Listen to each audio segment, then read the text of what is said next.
Welcome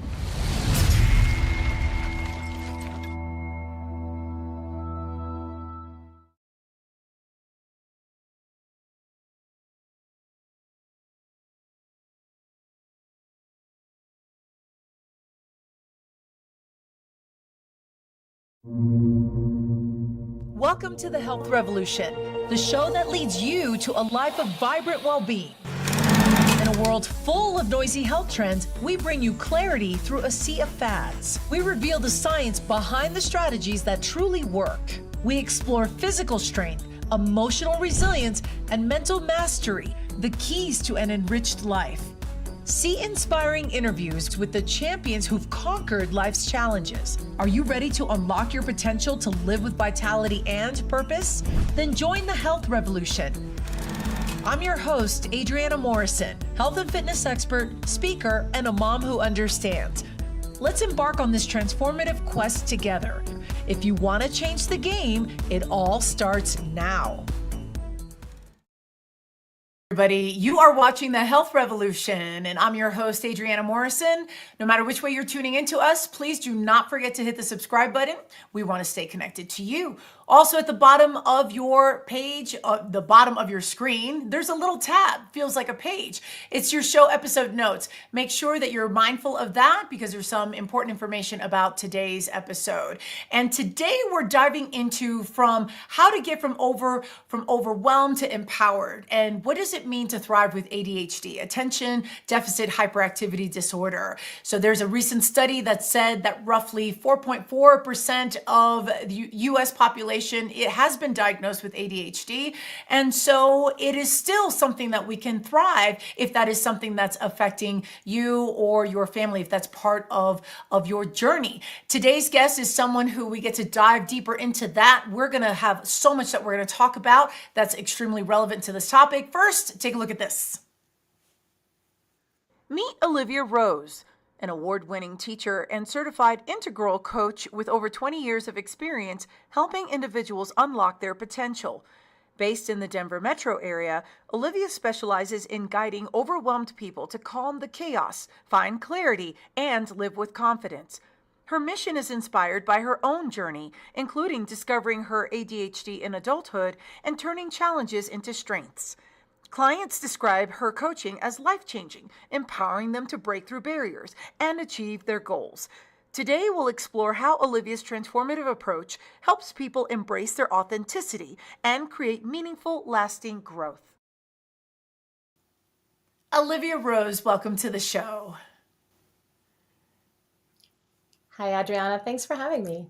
I'm glad that you're here and getting into it. It started off this with a statistic that I discovered recently that about 4.4% of the U.S. population is diagnosed with ADHD, and so this is obviously a journey that impacts you. Talk about your journey. What was it like? Were you diagnosed when you were young? Were you diagnosed when you were an adult? What was that journey like for you? Yeah, so I'm really appreciative of the opportunity to talk about this. It's really my passion project. And I wonder if some of you out there, the viewing audience, might get some ahas today, because it wasn't until my 40s, actually, that I discovered that this is something that has been with me my whole life. As a matter of fact, I'm a master's level educational psychologist. I've been in education and human learning my whole adult life. And it wasn't until I started training and certifying as an integral coach that I became aware that some of the signs and symptoms that my clients were coming to me with who had ADHD diagnoses were actually things going on for me. And it was quite the crisis of confidence or faith moment of really stopping, taking a breath, and taking a deeper dive into what I had learned as an educational psychologist of what ADHD is or was. What I had learned had essentially become outdated, and new information, new evolving information was more readily available, and started reading. And actually, the book that changed everything for me is Gabor Mate's Scattered Minds. I actually, as you mentioned in the intro, I'm in the Denver metro area, and I was in my backyard in the hammock going, I'm going to read up on ADHD for my clients. And I'm in my hammock reading, and I just had one of those moments where my eyes did this. And every page I read was, oh my gosh, this is me. Oh my gosh, this is me. Oh my gosh, this is me. And had to put the book down and meditate and absorb and just take it all in. And that's sort of how that whole process unfolded for me. So were there telltale signs when you were younger, growing up, that maybe that it was dismissed either by you or just maybe family, that it wasn't something that really caught your attention? Yeah, absolutely. So, a little bit of context, in case it isn't obvious, I was in elementary school in the 80s. And at that time, ADD is what the condition was known as. And it was new on the and it was really thought to be this characteristic archetype that we think of that hyper boy who, at recess plays every bit of sports and runs, and is very body oriented and can never sit still in his chair. Because the original ADHD was normed on middle class white boys and men. And so there was this idea that ADD looked a particular way. We've now morphed into understanding it as ADHD, and there are actually subtypes and characteristics that we now better understand. And so, yeah, that overlook process certainly happened for me in my schooling years. I will say I had many amazing teachers and really supportive parents who cared about me, my life, my growth and development, but they also didn't know that this could be something going on. So the telltale signs and symptoms for me, which is more common in girls and women than boys and men, are loquaciousness, talking a lot. So again, love my parents, love my teachers, and I would hate parent teacher conferences.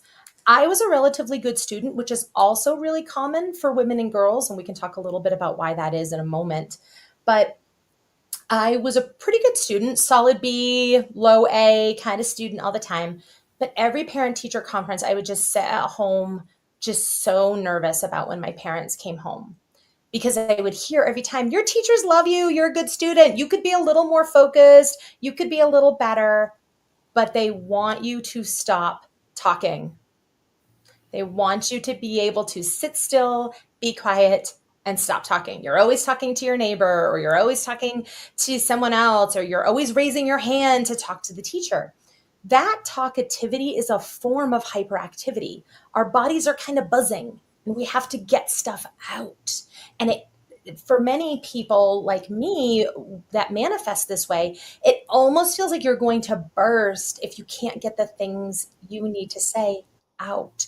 Now, as an adult, understanding this condition and having tools and strategies to work with it, aside from interviews, I can really pull that back and be present and not take up all the airspace. But telling me to stop talking when I was young, sort of like telling a beaver not to build a dam.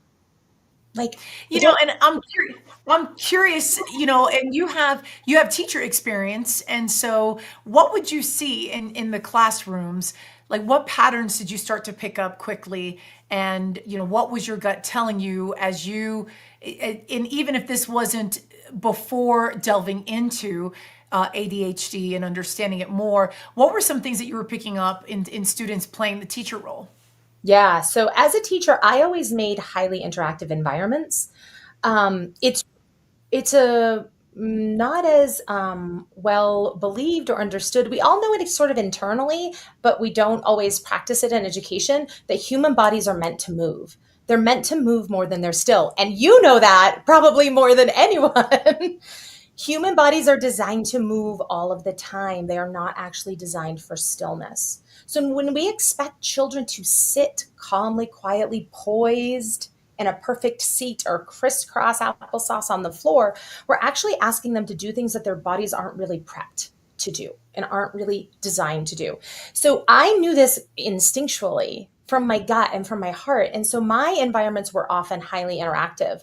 And when I had those students that were, more movement oriented, more energetic, I would really seek to give them ways to have more full body hands-on experience over sit and listen and regurgitate. And some of my best teachers did the same thing. My fourth grade teacher, who probably changed so much of my life, he had us doing music and theater and play acting all the time in class as a way to understand reading comprehension. And a lot of those things I brought into my teaching. So instead of just listen, because I taught younger ages, instead of just sit and listen politely and listen to this book, it was repeat after me, act it out. My favorite, Where the Wild Things Are, where we went with Max on his whole journey. And during those pages in that beloved book where there are no words, we take a look at what's going on the page and we would do our own versions of that. So we would get movement breaks right in the middle of a book. We even found with many classes, we would find a favorite song that we thought was the Rumpus song. We would always play that song in the middle of the book and then move.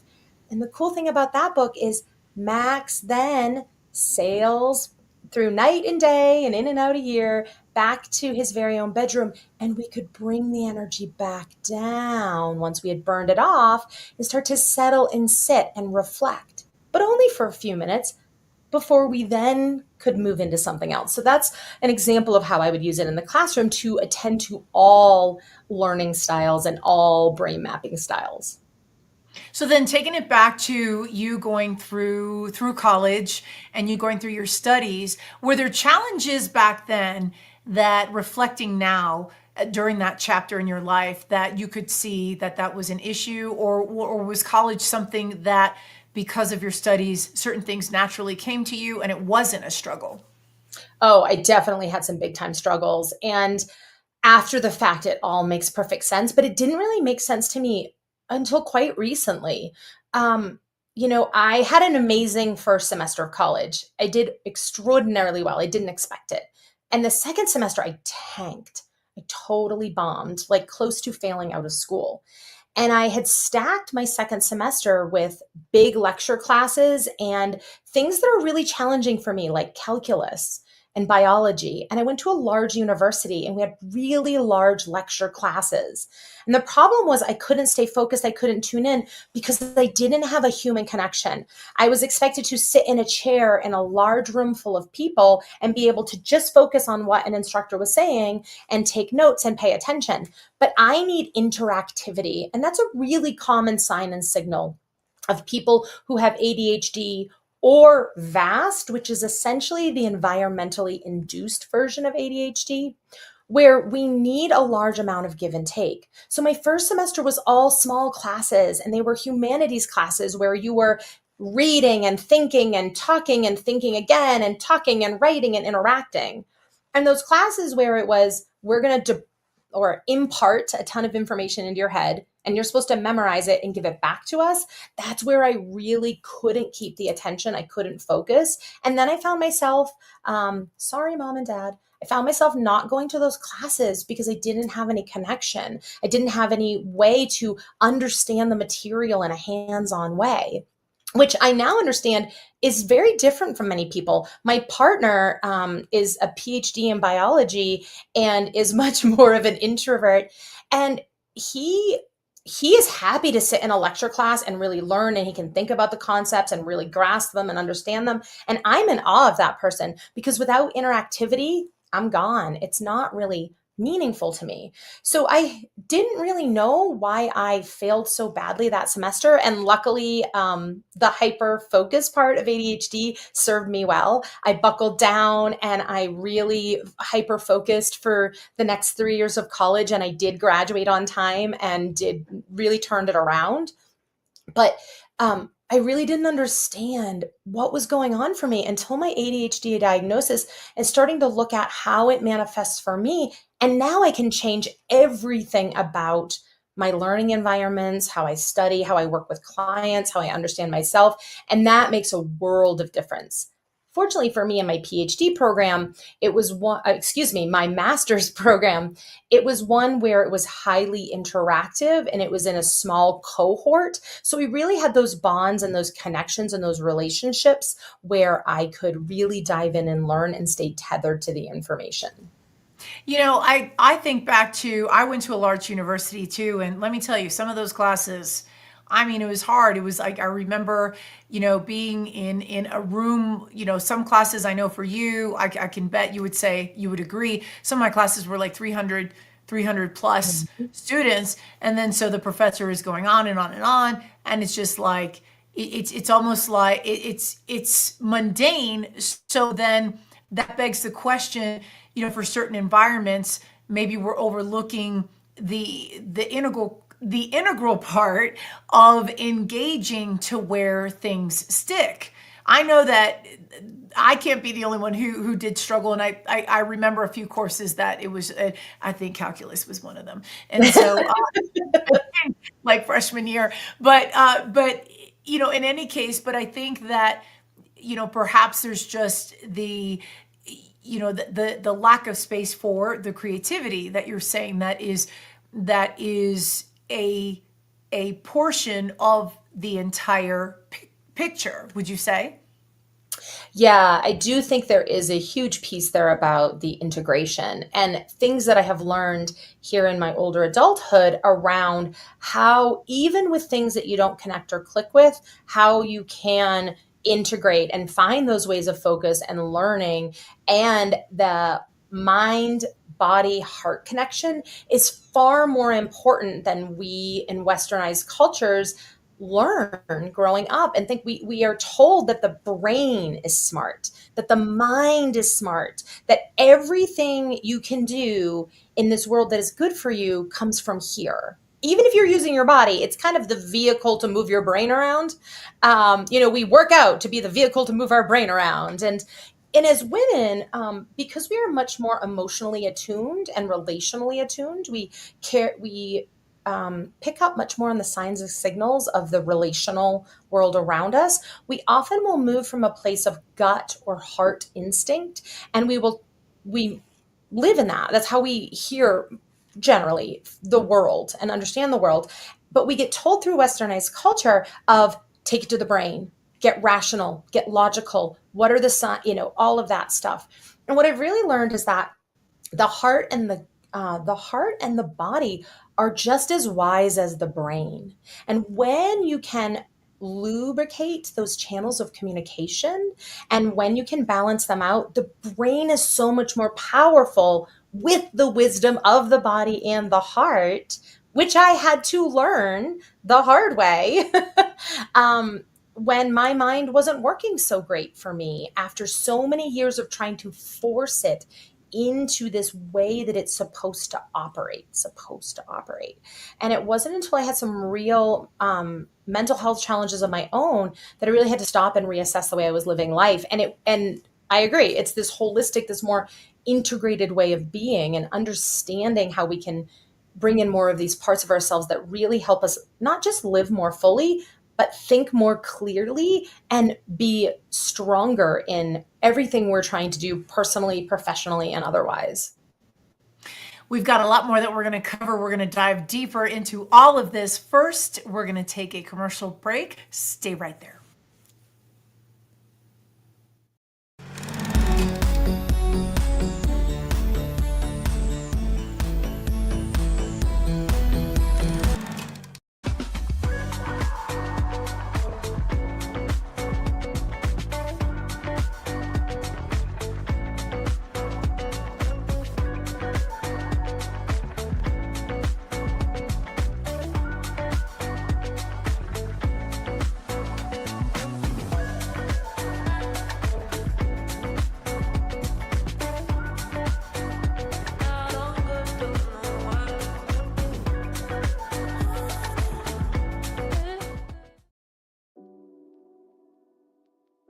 So in the calm bag, it has GABA, theanine, and taurine. So theanine, which is B1, which is also in our B complex, but it also helps with the stress response levels. It also helps with the neurological transmitters in our brain, combined with the GABA, and then you add taurine to it. Taurine is a non-essential amino acid in our body, but it's found in our heart, our brain, and our eyes. So in my personal opinion, it's very essential in our lives. But taurine has a calming effect as well. When I was battling all my AFib issues, I was taking high doses of taurine because that would help with my AFib. It would help with the palpitations I was having. And it also helped with the anxiety of having the palpitations because I knew what was going on. And so taurine helps a lot with that as well. So those three together create such a wonderful concoction that just really just calms people down.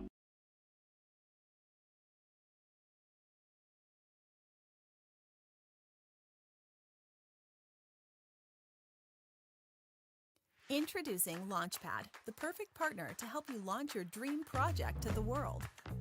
We know that time is of the essence, and we're here to help you make the most of it.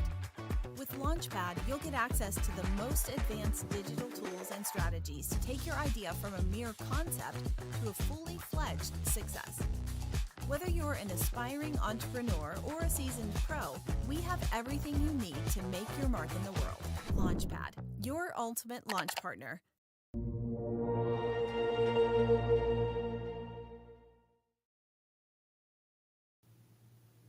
Welcome back, everybody. Today we're talking about how to go from overwhelmed to empowered, thriving with ADHD. Our guest today, Olivia Rose. She's a certified integral coach. And before the break, we were talking about her journey in understanding and discovering that she has ADHD, and that was discovered when she was an adult. And Olivia, you started to talk a little bit of that everything fell into place when you first, everything made sense when you first discovered and you got confirmation that you have ADHD. What were some of the emotions you were going through, and what are some things that are some symptoms of ADHD that we can learn from? So prior to understanding that this is a way that my brain works, and there are many superpowers with ADHD, I will say, like every human, there are challenges and there are great parts. So before that, I would kind of live in this world of highs and lows. Like things would be going great for a long time, and then it was almost like things were building up, but I wasn't noticing. And that's sort of one of the signs of ADHD, that we're really good at ignoring the signs on the wall. And then a seemingly small thing would send me into a dip.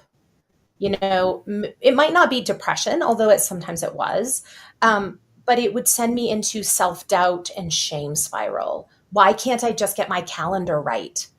Why can't I just remember from the morning what my appointments are in the afternoon? How did I flake out and forget X, Y, Z? So I would find these like real highs and lows. And that's really common with ADHD. And many people who've been diagnosed as adults talk about, and this was my experience as well, that we see a lot of misdiagnoses in the mental health world before we get to it. So anxiety and depression can be conditions of their own, but they can be symptoms of other conditions. So something many of us are familiar with is folks who go through chemo for cancer. Cancer is their illness, but the process of chemo often can trigger a depression because of the effects that the drugs take on the body and brain. So in that case, depression is a symptom of the cancer treatment. It's not its own condition. So folks with ADHD often experience that too, where we will get diagnosed with generalized anxiety, depression, even bipolar.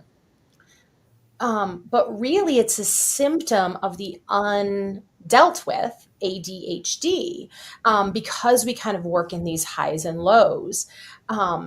And that was something I experienced a lot of. When I was really up, I was really up. And when I was really down, I was really down.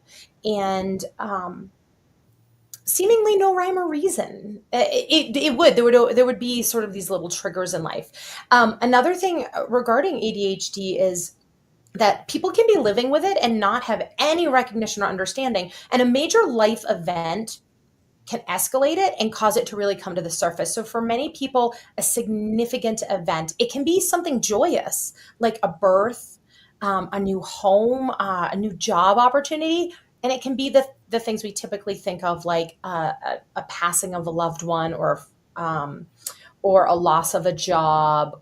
So it can be on either side, where the symptoms really ramp up and become really clear. And You know, so, and you bring up a point. I'm curious. You said something that caught my attention. The highs and the lows that come with ADHD, but then we also recognize that bipolar disorder, and you just quickly mentioned that's an example of something that might be a misdiagnosis. What is the distinguishment of the two between what are the differences between ADHD and then say bipolar? yeah.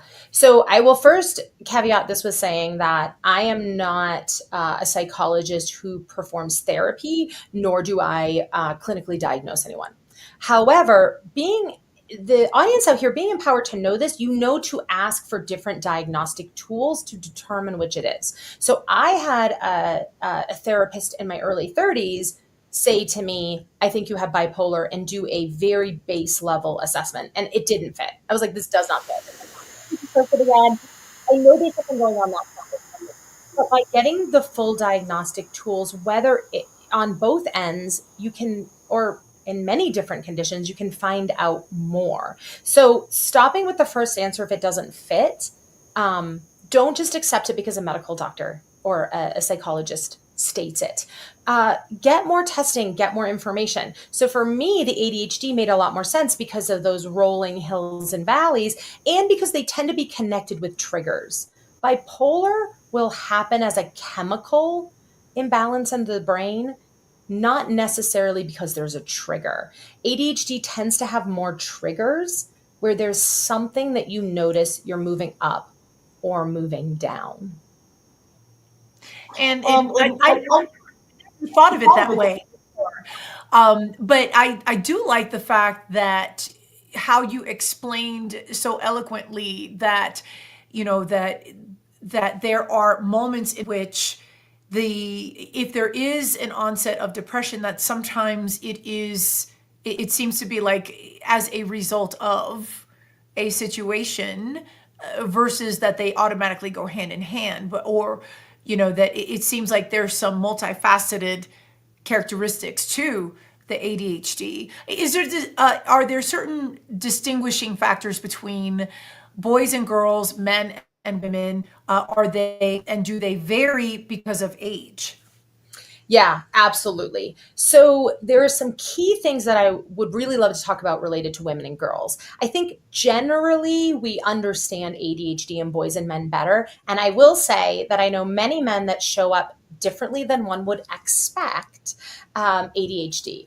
And also, like, we do work on ourselves our whole lives. We learn what works for us, we adjust and change. So I want to talk a little bit about what it looks like in women and or girls, especially women, because with this audience, there's likely a high likelihood that there are many women out there listening today who have ADHD or VAST, again, that environmentally induced form that operates like ADHD, that may not have had the opportunity to understand what it could look like for them. So one is that talkativity is a big one in women with ADHD. Now, not always, because there's an introvert extrovert spectrum, but talkativity or fidgetiness, high level of fidgetiness in the hands, nail biting, nail bed picking, biting with the jaw, fidgeting with things all the time, all the time, all the time. Like, if I'm not fidgeting, I can't be present, is a really common symptom. Hyperfocus. We women tend to use hyperfocus in a really effective way So it really masks ADHD.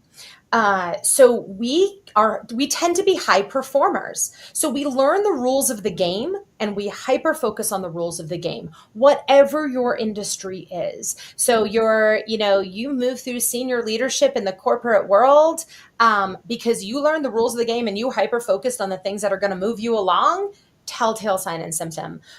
Lawyers, women, there's a school of thought that women lawyers tend to have a higher occurrence of ADHD because of their ability to really hyper focus on this subject and get really, really good at it. So hyper focusing in your career can be a great thing. It's a superpower. But if you hyper focus like in a way where all of a sudden there are hours gone, that's a great sign and signal. So for me, and I have it sitting right here, I always have my Pomodoro timer when I'm starting a task because I need alerts to let me know to check in with the real world around me because I can get really hyper focused in something I love and forget that the rest of the world exists. And I don't want to forget that the important people in my life exist. So this is a really great tool. Now, do you speak from it from a standpoint of it's like a chronic, like a frequent occurrence that this happens, and would that be considered separate than somebody who does a deep dive into something and they're so excited about a topic or an activity that they just can't pull themselves away? Yeah, I think that's a great distinction. We all have the ability to get excited about something and get into it. Again, sort of a telltale, and this is not the be all end all, but a telltale is that it happens with relative frequency and you burn out on a topic. So you get super into it, you go deep dive, and then a few days, a few weeks, a month later, what project I was working on. I'm over that and I'm on to the next thing. So ability to hyper focus and move on and hyper focus and move on. I used to call myself an 80%er. I'm here for 80% of a project. I will get 80% of a project done perfectly. Someone else can do the other 20%. I'm moving on to something else at the other 20%. That chronically happening over and over. So it's a really important distinction. I'm really glad you brought that up. Another thing that comes with this that I think is important for women to realize, and it's a fine line, so I'm glad you brought it up there, is hypersensitivity. Hypersensitivity emotionally is really common in folks with ADHD. So any one of these things alone, don't freak out. You probably don't have ADHD. You're probably just a human. But when you start to add these things up, if you're hypersensitive to the smallest feedback, and especially positive feedback. So for example, an instructor could say to me, "This is the best paper you ever wrote." And I should be over the moon and excited. And I instead go, "All my other papers were crap." Oh no. You see that difference there? And if that happens over and over, plus you're getting hyper focused, plus you're moving from topic to topic frequently, it's sort of like you're always toggling between squirrel and I'm hyper focused, but then I'm moving on. Those things kind of all together start to paint a picture where you are going to want to talk to a professional and seek diagnosis, which can be challenging, by the way. Because of our modern society around medications and the tendency to for some people to abuse those medications, it can be harder to get a professional to take you seriously as an adult who may have ADHD. So a great place to start is there's a lot of free, easy online assessments you can take to start to get an idea of whether this might be occurring for you before you talk to a professional for diagnosis. And don't take the first person that tells you no. I know people who talk to 10 or more professionals before they found someone willing to take them seriously and give them a test. I do like the idea of making sure that you're vetting that professional out so that the alignment is there. So that's great. What would you say, what are some characteristics that show up in the workforce, in the different in either an office setting or even if it's an industry where it's not the office setting? What are some characteristics that come up for adults who may not have the diagnosis of ADHD, but maybe that there's some suspicion that it could be an issue? Yeah, it's a great question. It often is this, I can hyper focus and then move on really quick. And if you notice that your subordinates, if you're a leader, or your colleagues, you're changing gears faster than them all of the time, that's potentially an indication. And that was something going on for me, and I had no idea. So I led a team of 40 to 50 for over 15 years.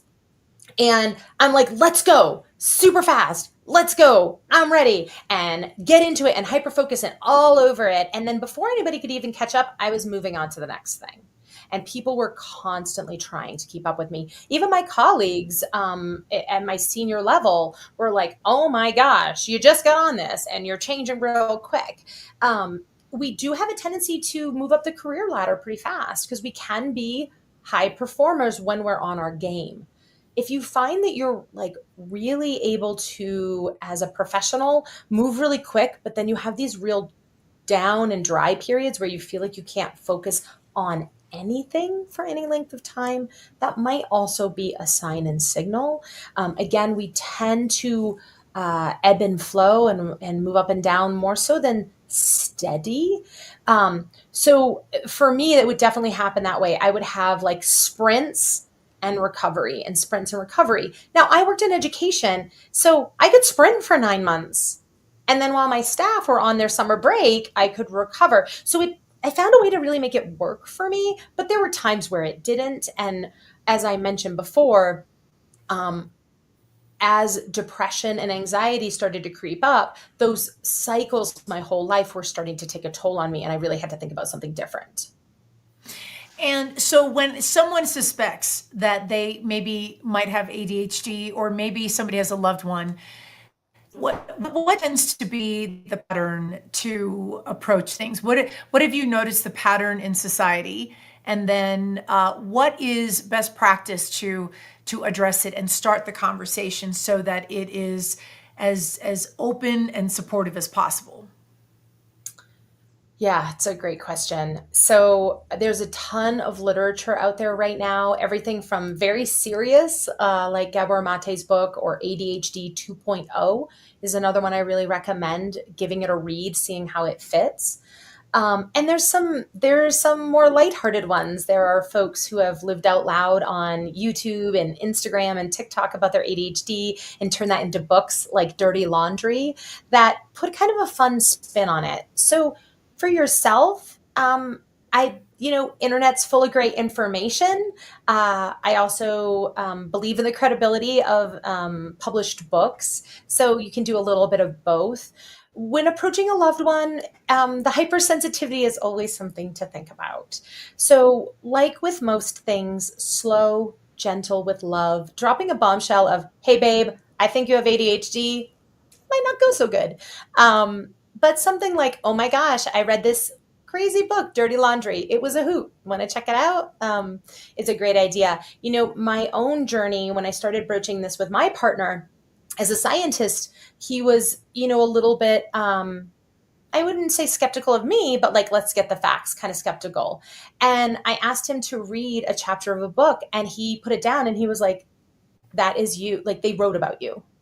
And then I was like, see, we probably need to go further with this. So, just whenever you can do it with love, it might sting for a minute, but it's an opportunity to grow and learn. And once, many people talk about this, once you actually have a diagnosis that fits, you don't need to most people don't use that as an excuse or a reason not to do or grow or be. It actually gives you permission to grow into it and work with it and develop it. And that's what this was for me. And so many of the people that I work with use this as an opportunity to be like, ooh, how do I hack and use this brain, this unique brain of mine, to be super powerful and helpful to myself and the world? That's pretty incredible. We've got more to cover. First, we are going to take a commercial break. We're coming right back.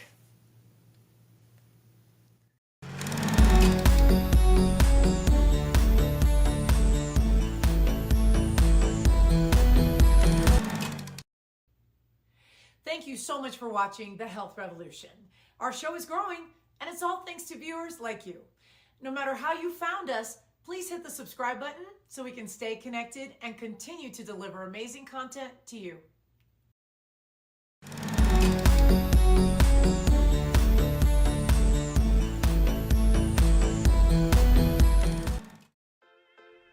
Hi, I'm Adriana, and welcome to Fit Bites. Today, let's talk about joint mobility and why it's so important as we get older. Now, our joints are what keeps us moving, but as we age, stiffness and reduced mobility can make daily activities harder and increase the risk of injury. Maintaining joint mobility helps to improve flexibility, balance, and posture, which are all critical for staying active and independent. Without regular movement, our joints become stiff, leading to discomfort, reduced range of motion, and even chronic pain. What's the good news? You can keep your joints healthy by incorporating simple mobility exercises into your routine. Try dynamic stretches like arm circles, hip openers, or cat-cow stretches to loosen up and improve your range of motion. Yoga and Tai Chi are also excellent for keeping joints flexible and strong. Don't forget to stay hydrated and include anti-inflammatory foods like fatty fish, nuts, and leafy greens in your diet to support joint health from the inside out. Remember, movement is medicine. Take care of your joints and they will take care of you. Stay tuned for more Fit Bites with Adriana.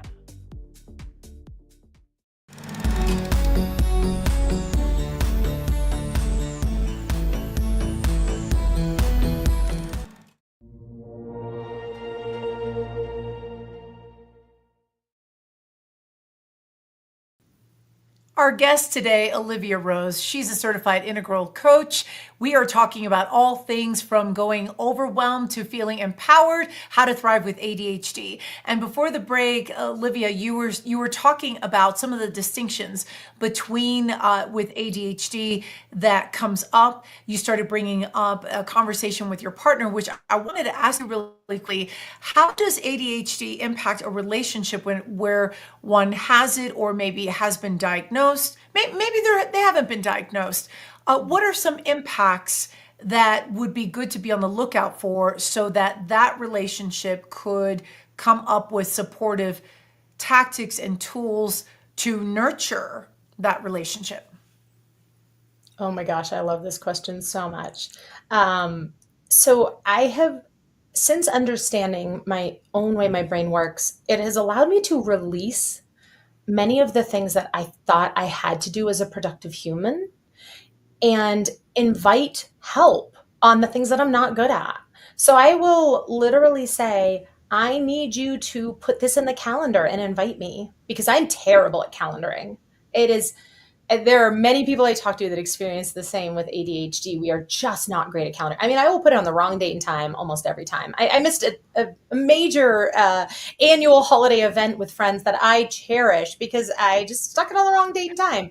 So, asking my partner to help me with those things, I will get hyper focused on an organization task.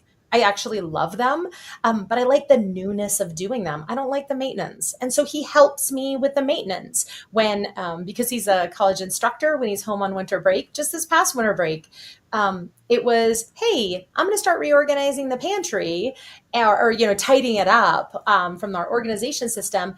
And he knows that we both know we have an agreement and understanding that that's an invitation if I want to join, but not an obligation, that I don't have to if I'm not in the right headspace to do that. So asking your partner to help be sort of your another level of organization or accountability in your life. That being said, I will say that our family members, our partners, our children, our parents, our closest friends, they love us, and they can also not always be the best accountability partners because they want us to feel good and they don't always want to hold us to the hard stuff. But having those honest conversations with your partner and managing your own hypersensitivity is really important, because your partner can't give you the feedback that you might need to grow if you're hypersensitive all the time. So learning to manage, and actually during the commercial break where you say movement is medicine really spoke to me, because for the ADHD person, movement really is medicine. It is a game changer for us. And it's a balance of stillness and movement with intentionality. And so there's a lot of things that I do related to movement that actually calms my nervous system and allows me to get feedback. So my partner knows to say to me, I'd love to give you some feedback. Are you in a place you can take it? I have to be honest with myself if I am or not. And do I want to ground and center and use my body to help me be able to take that in as helpful input? Do I need to say I need to do it later, or do I need to do movement versus stillness, etc.? So those are some of the ways that our partners and loved ones can help us, is by being honest with what it brings up for us, but not using it as excuse. I have to take feedback. I'm a human. So it's not a scapegoat that I never take feedback. It's prepping me so I can then be honest. Am I in the right place to get that feedback? And helping me organize my life when I need it. You're being a certified integral coach. You're international, and so obviously far-reaching help in which the place that you represent. So obviously you work with clients. How do you measure a client's success when they are continuing to improve, when they reach the milestones, or that they are getting close to the goals that they're seeking out? Oh, such a great question. There's a lot of self-reporting and then reflective question asking, but I'll look for signs and small signs and indicators that they're taking a little more feedback or they're taking some steps. Here's a great example. Someone that I started working with over 6 months ago now. When I first met with him, he was talking a lot about disorganization, not able to get organized, not able to take his wife's help to help him organize, pushing her away. And when we spoke just a few days ago, he actually said, well, my wife helped me think about the calendar tools that I needed to do well. Some are working really well, some not so well. Ah, you were able to let her in and find what was working for you. Then we shift into, let's focus on what's working for you so we can do more things like that because we know it works. And let's drop what doesn't work for you because there's no reason to force that square peg into that proverbial round hole. So when we started saying, okay, what were those things that really worked for you that your wife suggested that you try? We could then add on, oh, maybe this is a similar strategy or this is a similar technique. So those are the kinds of things that we look for. I also look for indications that the client that I'm working with is experiencing less erraticism and more ability to feel like they can calm and control the chaos, not for perfection, but that they feel empowered to calm and control the chaos. And we do a lot of work around learning to self-soothe. Many people with ADHD have never learned to self-soothe and self-calm so that the chaos doesn't manage their lives. They can reorganize that chaos into something more calm, empowering, and productive. Who all do you work with? Well, I'm so lucky to work with a lot of people. Most of my clients are women. I kind of, the way I talk about it is folks with ADHD, diagnosed and undiagnosed, or those that just feel like this modern life is causing a little too much chaos for us. The strategies that we use for folks with ADHD work for pretty much everyone. And so I love working with folks who are really hoping to calm the chaos and find new levels of productivity and success. And we don't do that merely through typical talking. We do a lot of somatic body practices to open that mind-body connection, letting that heart lead, letting the gut lead, and over time seeing what emerges that works and really amplifying that. So I work with both men and women, but the majority of my clients are women who are looking for that calmness, that productivity, that confidence that they might be lacking. Many women I start with just have a pain point. There's just something in here that's a little bit painful and they don't quite know what it is, but they feel a little stuck. Like everything that got them here is kind of keeping them here and not letting them get there. And I'm just so amazed at how many women I work with that have just this big moment, this big shift into, oh, I can release what's no longer serving me. I can be grateful for its existence in my life when it served me, but I can release it and then let what's coming for me come. We're going to take a quick commercial break. We are coming right back.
We've been spending quality time with our guest today, Olivia Rose. She's a certified integral coach. We're talking about thriving with ADHD and what that looks like. And Olivia, where can we find you in the virtual space? Yeah, you can find me a few different places.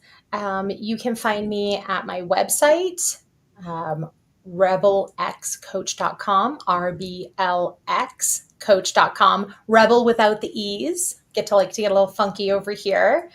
So that's one place you can find me, is on my website.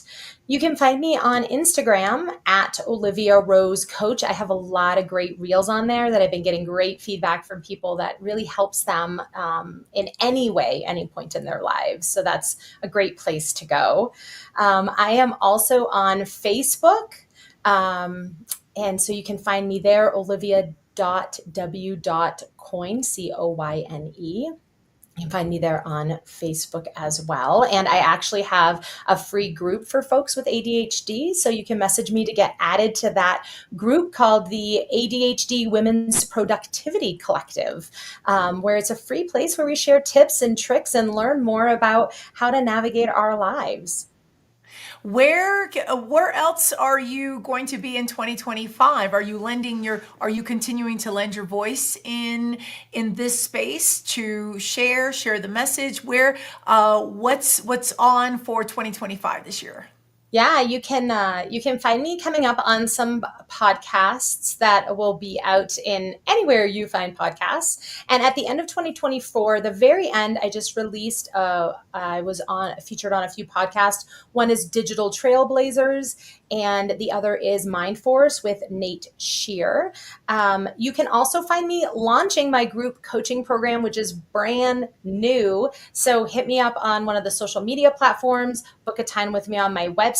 I have super awesome beta pricing that's only going to happen now for my group coaching program that is launching in February. So I want to get folks in there before the prices go up, because it just quickly, a key to ADHD is accountability. That's huge. All humans need accountability. We're social wired. Folks with ADHD, we need it all the more, or we will just go off and get distracted. Group coaching is so perfect for folks with ADHD because you can build your support network. You don't have to just get a one-on-one relationship with a coach. You can meet other people who are going to help hold you accountable. So I'm super excited about this new group program. I'm getting rave reviews from my early adopters. So get in before those beta pricing go up. Olivia Rose, thank you so much for spending time with us. Very impactful information. Thank you for being here. Thank you. It was so good to be here, Adriana. And we want to give a quick shout out to our sponsors. Of course, they are incredible. We've got Biomed Mobile IV, Dapper mobile apps. We also have Launchpad and Synergize Fitness. You can find us on the web. Our website is thehealthrevolutiontv.com. You can subscribe to our newsletter. You can also email us with any show episode ideas that you might have. In the upper corner of your screen is a QR code for you to grab. And then, of course, every Tuesday and Thursday, you can find us on E3 Life360 TV and all the distribution handles at 10 a.m. Pacific, 1 p.m. Eastern, Tuesdays and Thursdays. That is all the time that we have for today. Until next time, take care of yourselves. We will see you soon.